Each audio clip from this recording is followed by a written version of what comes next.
Timothy felt a pit in his stomach as his boss, Mr. Johnson, cleared his throat. The fluorescent lights seemed harsher than usual. "Timothy," Mr. Johnson began, his voice heavy, "business has been slow." Timothy's heart sank. He knew what was coming. "We have to let you go for a week." Mr. Johnson handed him a pink slip. It felt like a brand of shame. Timothy wanted to argue, to plead, but the words caught in his throat.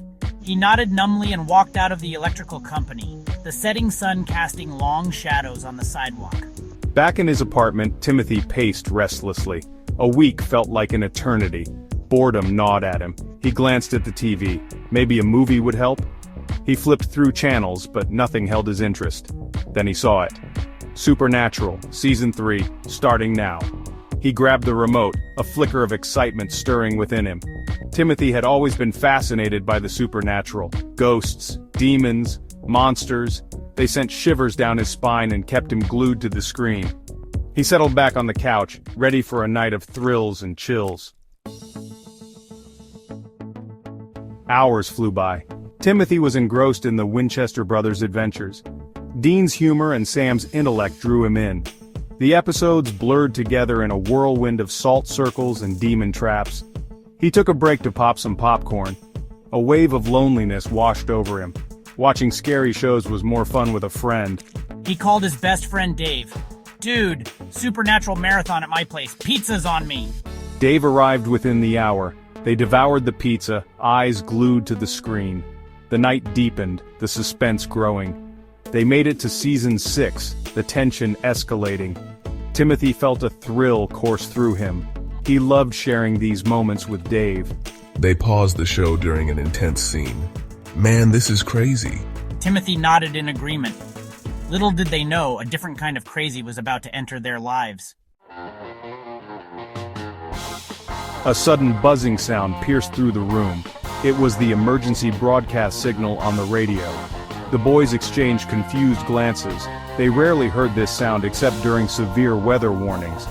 Radio announcer, a deep, authoritative voice boomed from the radio.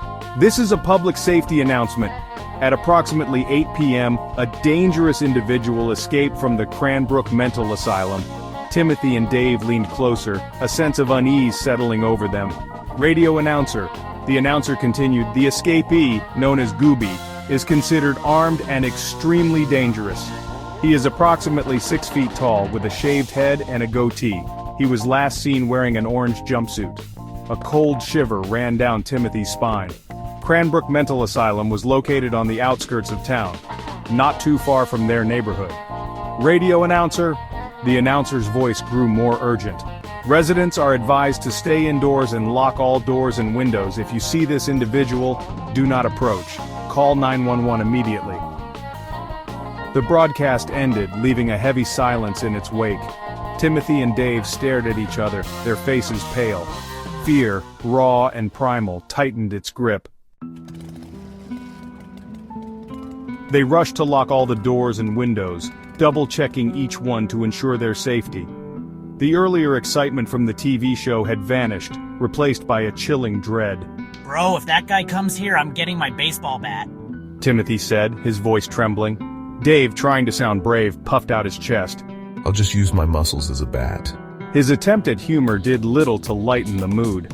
They tried to go back to watching TV, but the fear lingered, casting a long shadow over their night. Sleep came in fitful bursts, each creak of the floorboards sending their hearts racing. The hours crawled by, each tick of the clock amplifying their anxiety. At 4 a.m. a deafening crash shattered the silence. They sat bolt upright in bed, their eyes wide with terror. The crash had come from the kitchen. Timothy grabbed Dave's arm, his knuckles white. They crept towards the kitchen, their breath catching in their throats. Peeking through the doorway, they saw him. Gooby. He stood in the middle of the kitchen, a crazed look in his eyes, and in his hand, he held a gleaming machete. Terror lent them speed they never knew they possessed. They didn't hesitate, didn't look back.